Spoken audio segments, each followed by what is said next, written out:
Thank you to all my channel members, including my fan appreciation level members and my contributor level members, for helping support the YouTube channel. Hello, and welcome to my channel. My name is Jonathan Cohn, and today I am pleased to be joined by Kevin Steverson, author of the Salvage Title Trilogy, creator of the Salvage Title universe. Kevin, thank you so much for joining me today. Hey, Jonathan, it's good to be here. It's good to see you again. I think it's been since, gosh, last June, Yeah, maybe. last June at LibertyCon was when we met. Okay. Was when I first purchased You Salvage did. Title, and I finally got around to reading the whole trilogy, and I really enjoyed it. So the first question I ask everyone is, what is the pitch? The quick, let people know what it's about for the Salvage Title trilogy. Well, it's 8,000 years in the future, and mankind has colonized so far and so wide. There's no real coalition. So what happens in one system, solar system, might not affect another solar system per se. Unfortunately, it's kind of like if something happens tomorrow in Sri Lanka, we'll see it on the news and we'll be concerned, but it doesn't affect me that much here in Georgia. Hmm. So, and that happens in the universe. And of course, the system is getting invaded, and he wants Harmon Talmaral, which is the main character, is he's looking to help save the system, protect the system. Unfortunately, they've put him into the reserves officer corps, and he Hmm. can't really affect it by being in the military. And they don't want him there, and the man's trying to keep him down, and he has to find a loophole or two. So, Yeah. Um, uh, it's very much a blend of genres. You have military science fiction, as you were talking about. There's also an element of like mech science fiction in it, which that was actually a big surprise to me. I was reading the first book and I was like, "Whoa, I didn't know there were mechs in here." So that has that, but it also has kind of the space opera because it's got the sprawling planets. You've got the political stuff. You've got aliens fighting the humans and aliens fighting the aliens, stuff like that. So how did you come up with the natural blend to make this work? probably because I like it all. I like Heinlein. I like Joe Haldeman from way back when, Larry Nevin and McCaffrey. I like David Weber's hard sci-fi, though I don't write hard sci-fi. Hmm. But I like David Weber's hard sci-fi, and it just it's what you like, and it becomes a blend. Hmm. Um, and I think that's the best advice also I can give authors. If you're starting out, write what you like. Don't write what you think everybody wants to read. Write what you like because that's what you know best. And so I like it all. Were there any particular influences for building the Salvage Title universe, the various planets, the various alien species? Did you have anything that kind of you wanted it not necessarily to base off of, but something that you were like, "Ooh, that idea there Well, led to well, this." it is something as simple as the Star Wars movies. They go Hmm. in the cantina on Mos Eisley, and there's how many different races sitting at the bar, Right. and nobody thinks anything about the fact that there's thousands of races, thousands of Hmm. aliens, thousands of, and I'm like, yeah, that why not? Why not? We can't be the only one here, and it's billions of stars in our galaxy, and then there's billions of galaxies. Come on.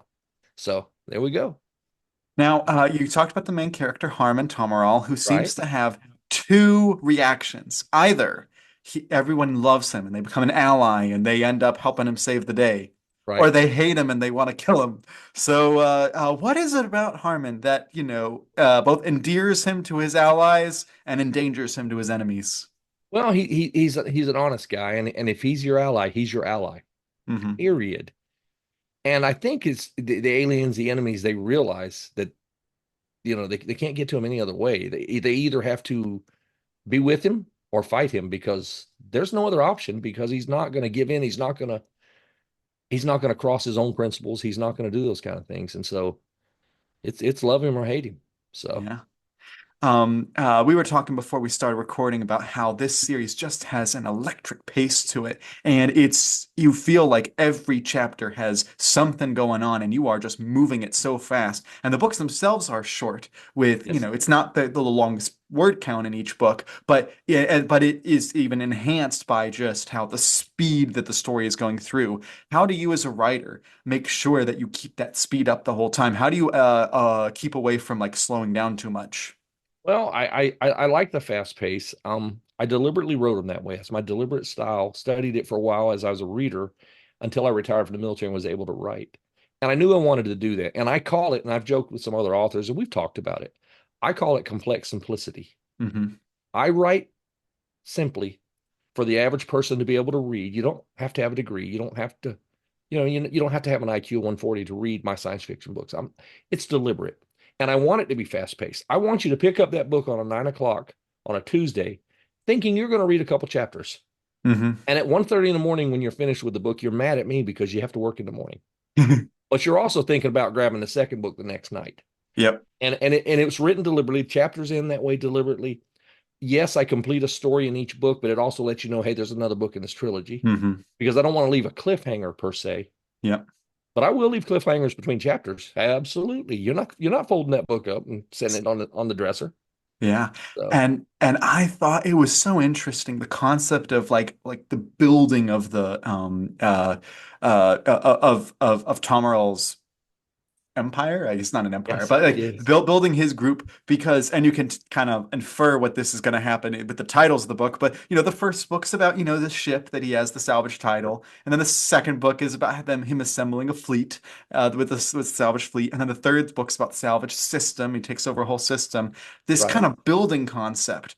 Was this deliberate from the outset that it would build like this, or was this just a natural part of writing the It was story? it was deliberate. Like I said, I had planned it through the years. I spent 23 years in the military, and I didn't have time to write while I was in, especially the last few years. Hmm. But it also, because I wanted to write, I was fifth on the list at one time for making E8, which is a mass sergeant or first sergeant in the Army, and it incurred a 3-year obligation because I was active duty in the National Guard, and I was like, no, I'm going to go ahead and retire because I want to write. And the wife was in agreement. Yes, it's time for you to retire. Because wives, husbands in the military, that goes. Hmm. But I turned down the ability to get promoted and to stay in another 3 years because I wanted to write. And those are the things I had planned and had thought about. And it was when it was time to sit down and write, I already had the story. I Hmm. had the first 3 books I knew. So Now, in the book, you also deal with the concept of AI, which is so fascinating to me I do. because one of the AIs, so you have the you have the AIs of Janine and Barut, and Right. we'll just say Barut has quote unquote parents, Yes. and I ate that up. I thought that was such a cool concept. He, How he, did you he come does. up with how the two AIs would be different and how you would treat the younger AI? Well, because he is young. And the way he was raised, and whether or not, that's an accelerated thing because of AIs, but it was how he was raised, and time flows for him different than say it would for an organic life form, Hmm. because he is an inorganic life form. Right. And he gets to grow up, gets to be a kid, gets to be a young teenager. Those, that's the way it is. I Um, I loved a scene where he's they're like, all right, you need to like go to your room while the battle's happening, and then it's like, oh yeah, I hacked the enemy ship, and they're like, how did you do that? He's like, I'm an AI, hello, yeah, I can do that. You want to see? right? Yeah, exactly. They're trying to show off. Oh, that Yeah. was so great. And then he's like, I'll put a soundtrack to this. Yes, that was like, oh, that's where your Yeah. music Yeah. influences are coming in. Yes, I it see that does. now. And occasionally, if you stick songs or lyrics or those kind of things in a book, you have to be careful with copyright. Hmm. You just can't just do that. Yep. Unless, of course, you wrote the song yourself, and therefore there's no copyright Therefore, infringement. copyright, right? Oh, that's clever. That's clever. So if somebody actually sees a song or sees a song named in the book, they can go Google it. They can pull it up on YouTube. They can pull it up on Spotify. It's there. And royalties from both. So that's very Yes, it's yeah, very I clever do. of you. I do get royalties from ASCAP every yes, and I do have a Spotify channel, and I'm amazed by it because I'm not. I'll be honest with you. I ruined my voice screaming at soldiers in the military, Hmm. so I can sing 2 or 3 songs and I'm okay. And when I write, I go in the studio and I sing it enough for the band or the group to take it away. They can do their thing with it. Hmm. One time they kept me in the booth and kept me in the booth, and this was a platinum level producer in Nashville. And in the end, I'm featured on the song and I sing the hook that I wrote and it's there. And that thing's got over 300,000 views on Spotify and Wow. 250,000 on YouTube. And I'm not trying to be an entertainer. I wasn't trying to be out front on the stage. I was managing the band. I wasn't Hmm. trying to be out front. But at the same time, I also checked it off the bucket list because that album, it went on the record label's compilation album and it was on the shelf in Walmart for sale. It wasn't just something on iTunes. Hmm. So yeah, I check it off the list. So, There is, of course, and we talked about how many characters and how many species and planets and the technology. I'm curious, how do you come up with and like manage balancing all of it and remembering all of it? I know, for instance, we mentioned David Weber earlier. He has like a company, Bu9, that helps Yeah, him out do it. How do yeah. you manage it? I have some files that I have on my computer, and I have an antique sitting over here to Hmm. the side, 3x5 card holder. And it is, Oh, when that's I say smart. it's antique, it is antique. It's very heavy, and Hmm. it's about 12 inches deep, and it has four drawers. And I have 3x5 cards of notes and notes and notes. And I'm old school with that. And I put a lot of them on the computer, but it's so easy for me to just zip through. It's alphabetized, find what I Optimist. need, pull it out, and there it is, put it back, go. So, Okay, and that's just that's this old school for me. well, I have to say you are the first author to that I've interviewed that has that system. Everybody else has It, some form of digital for everything. So, I do have it on my computer. I can pull it up, but I don't use, Scrivener where you can just look for those kind of things. I'm hmm. using Word. And Yeah, so, yeah. yeah. And I another one of my techniques in writing is I read. I love to Hmm. read. I'm probably like you. I read very quickly. So I'll read the chapter I wrote the night before and write the next one. And then I'll read the two chapters the next night and write the next one. And before I'm through with the book, I may read for 2 hours before I start writing. And when someone says, "Wow, you had that tied in at the end of the book, it went with what was the first of the book. How did you do that?" The truth is, I just read it 2 hours ago. Hmm. That's how. Does that mean that you usually have like essentially one draft as you're the editing as you go along? I do. And then, and I don't necessarily edit it so much as I go towards the end, I'll edit it. Then I'll pull up my list of words that's got Hmm. to come out. Why Yep. did I write that when it doesn't need to be there? Right. It was the same ship that he saw yesterday. That is grammatically correct, but that's not what I'm going to write. I'm going to write it was the same ship he saw yesterday because it flows smoother. And by the time you take 280 words out of the book, that Yeah. 280 Right. times, Yeah. the reader doesn't know it, doesn't realize it, but to the reader, it flows smoother and it goes, goes, goes. Hmm. Nobody just missed with their shot. They missed. Take just out. Interesting. Take that out. That is an editorial note that I like, Yes. you don't hear often, and The, I the think bullet that almost, totally makes the, bu- sense. the bullet just missed him. It missed him. Keep going. And the reader doesn't realize, that I've pulled those words out. But by the time you've pulled these words out, that's why it flows.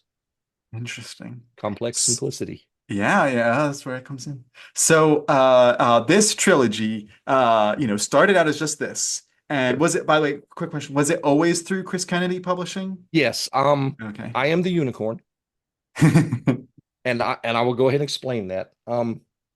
This is how it's supposed to work with writers. And correct me if I'm wrong, you know a lot of writers, don't you? Yeah, oh I mean, yeah. you know a lot, Hmm. Jonathan. Yeah. So the first publisher I ever approached said yes.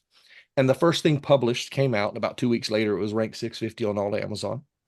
And then the Okay. trilogy was out, and then 18 months into it, get a movie deal. Oh, And they've already completed the script on the first book, and you go on IMDb website, and it's in development.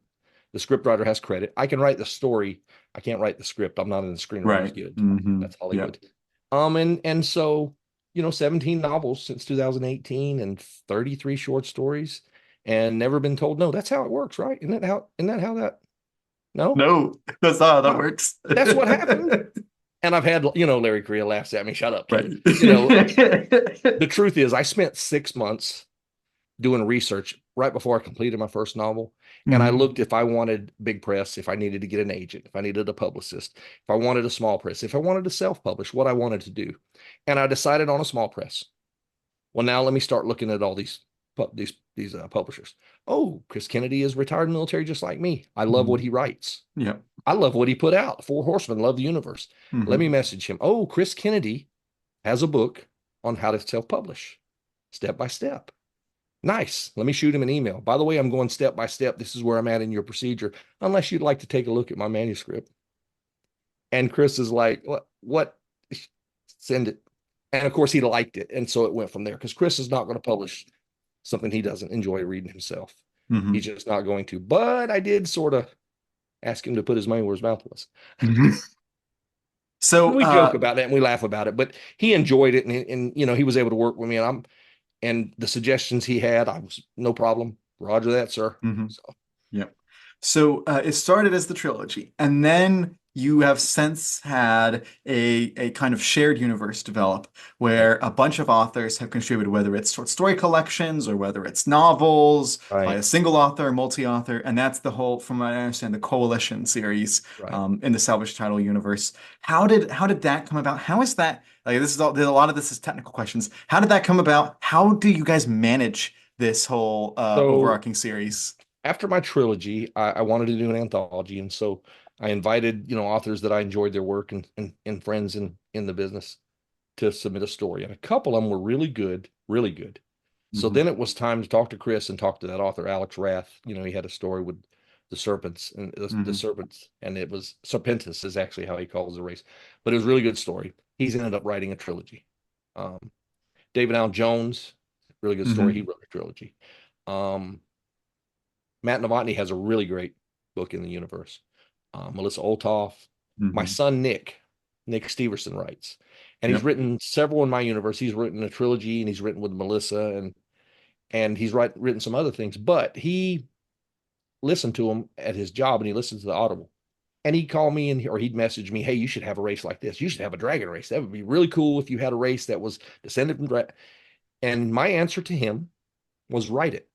And he's like, "No, no, no. You write it."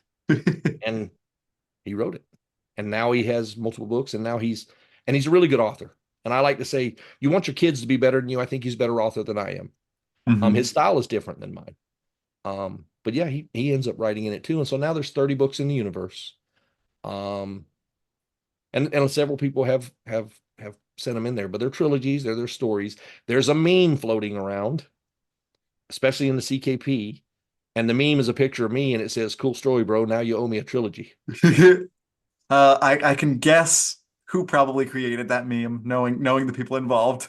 Yes, you can imagine. Yes.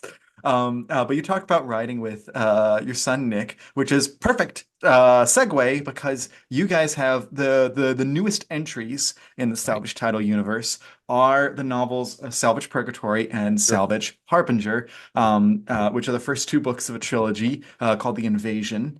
And so Yeah, I the wanted series. to similar concept of how did you guys pitch this series? You Nick, and then of course Jason Cordova, who's also J writing. Jason and Nick wrote the bulk of those. I'm there. I'm on it.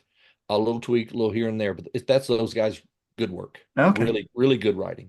Um, I knew after the coalition. So it was the salvage. I built up the salvage universe. We had the short stories. The coalition was getting these alien races to sort of have some mutual defense pacts and those kind Hmm. of things. That was a coalition, and now there's an invasion happening, and it's going to take that coalition to stop it. Okay. And then this introduces the invasion. Those two books introduce the invasion. I'm writing the next book now. I mean, I have all the words are there. I'm just shifting and arranging and making sure it meshes with the first two, and then we'll continue the series. Okay. And then I've got part of the next book after that already written also. Oh. Because I don't write long books. I write about 70,000 words, 70, Yep. 75 deliberately. So I've got 115,000 words over here, and I'm going to make sure it's split where it needs to be and that kind of thing. So Do we anticipate if those books 3 and 4 will be out sometime this year, or is that something to expect for next year? And oh yeah, a matter of fact, I've the boss Chris Kennedy messaged me the other day to see where I'm at, and so I'm hoping to get that next one to him quickly, and then he'll go from there and fit it on his schedule as far as publishing it. But yeah, it won't be a long, long time. No, not at all. Okay, good to know. So yeah, You have a track record of turning in books pretty fast with all the books you published since like what yeah, and 2018 was when you started? yeah, and this one is a little longer than I expect. That's medical issues and getting some medicine straight and that kind of thing. But I think we got those straightened out now, so it makes it easier for me to write and that kind of thing. So it'll be a little quicker. And in between the salvage and while other people were writing in my universe, I wrote the fantasy books. I've got two of Hmm. those. I got a third one to complete. And Bill and I messed around with a little bit of noir, which was just some palate cleansing. It's completely different than anything else we wrote. He wrote a short story. I wrote a short story. We put it out in a small novel, and that was fun to do. We don't expect to sell a bunch of those, except at a convention, they fly off the table. Hmm. Nobody's buying them on Amazon because nobody's going to Amazon looking for noir. Not really. Right. But when they walk by the table and they see the fedora and the trench coat, they're like, wait a minute, is that like the Maltese Falcon? Yes. Yes, it is. Now, So, that's an interesting question about business, like when it comes to marketing your books, you attend quite a few conventions. Sure. That's where we met at LibertyCon. How does that affect? Do you notice that not just with the noir, but with the science fiction stuff, does that really help a lot of sales, or is it a smaller portion and it's just It kind of good with to interact with fans? How does all that work? it's good interaction. The paperbacks sell well, especially the science fiction sells well at the conventions, and the fantasy because the fantasy has the pretty covers. Um, but a lot of times you get people say, "Well, I like to read online," and some authors at a convention say, "Oh, okay, thanks." Then I will say, "Hey, here's where you find it. Here's my card. You can go on Amazon. Go ahead and download it to your Kindle." Hmm. And it's not. That happens later. The payments for those come in later. Comes to the Right. publisher. Comes to me. But it's just that little bit of more interaction to ensure that, hey, you say you want to read it online, here, let's go ahead and facilitate that.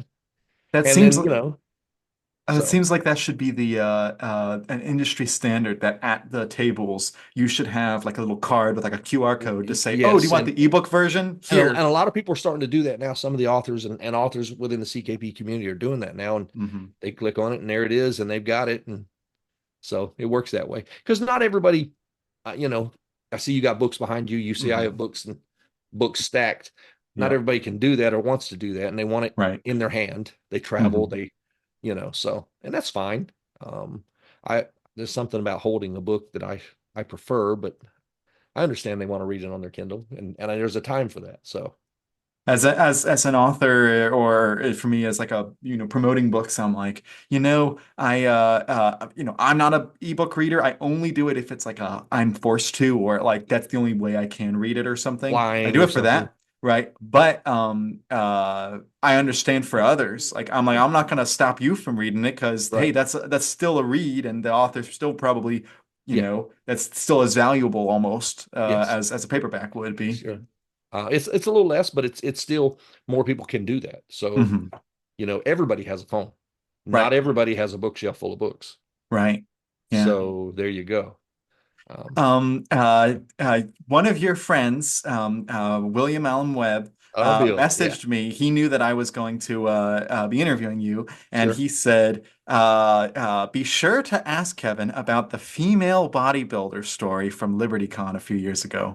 Oh, okay. And I All have right. no, I disclosure, I have zero idea what this is about. So just Let me I, go ahead. Like, you won't believe this one. Okay. So we're at LibertyCon, and it covers about half the convention hall. And a lot of times there's another convention going on. hmm. And you may have seen it last year. It's the bodybuilding competitions Yep. and fitness, whatever it might be, fitness. I'm not sure what it is. A lot of men walking around in really great shape, a lot of women in really great shape, very attractive people. That's their thing. Hmm. And they have to get in this kind of shape, and they starve themselves, and they do all these things they do.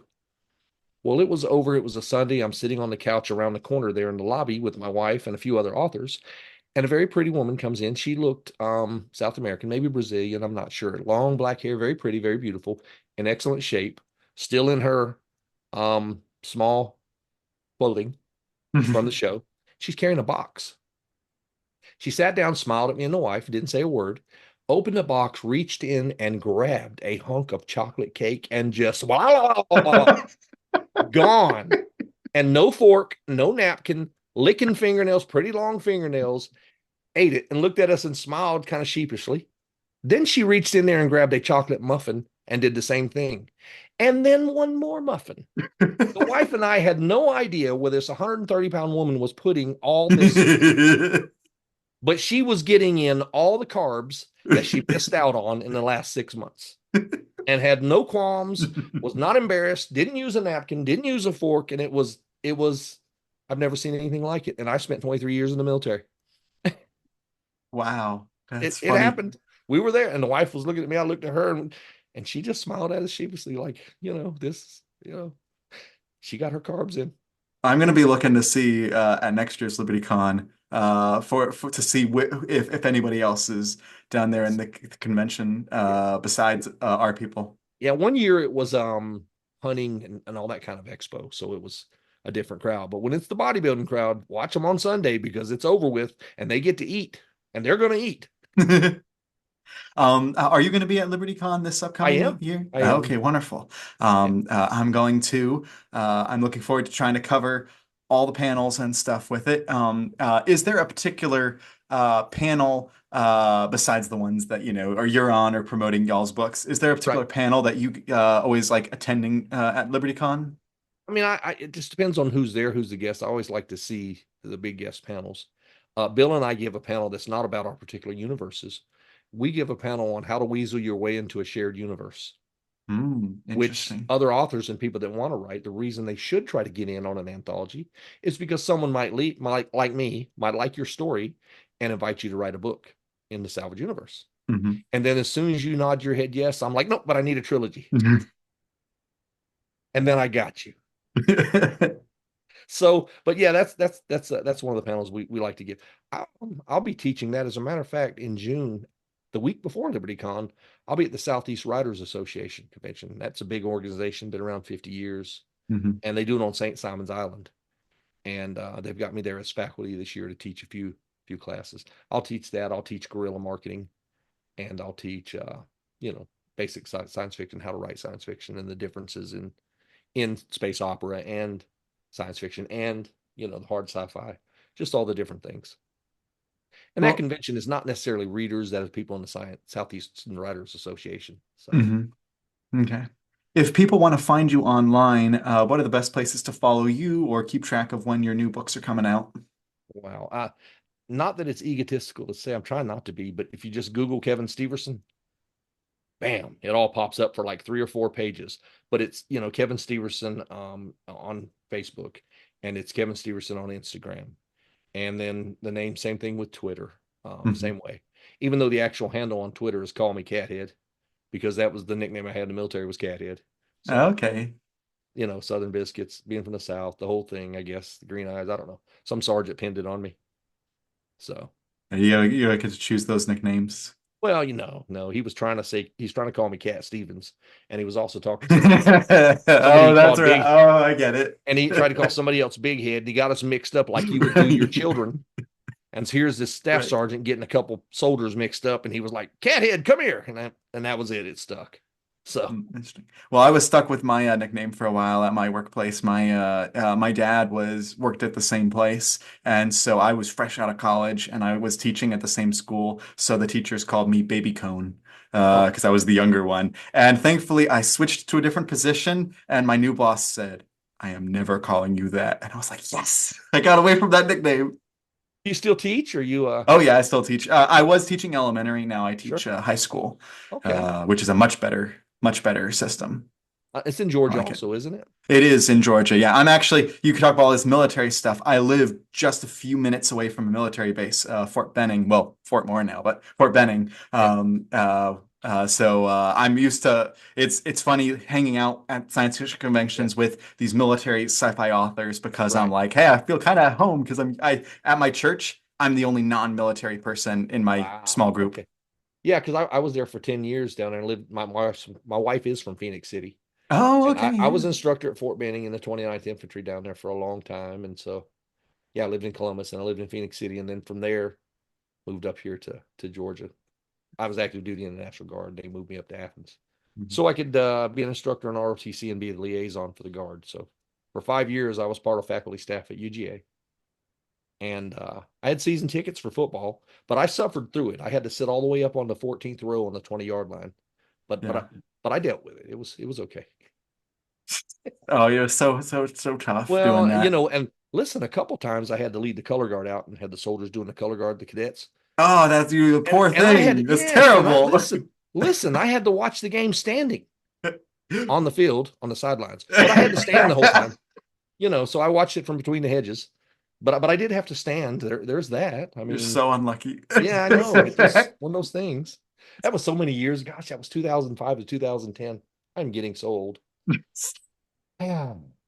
Well, thank you so much for coming on the channel and doing this interview. Appreciate you having me. Really, I do, Jonathan. I really appreciate it. I watch your channel, so Oh, well, I thank you. watch your That's so nice. and you interview Larry, and so yeah, I do. Hope you're not too offended if or when a negative review ever comes, but Well, if you know what, if it happens, that's you grow from it. right. and you fix what needs to be fixed. So, any Mhm. review is a good review. Right. So, as long as it's an honest review, there's a difference. Absolutely. Oh, absolutely. Yeah. So, Yeah. yeah, yeah. Well, until next time, I'm Jonathan, and thank everyone for watching.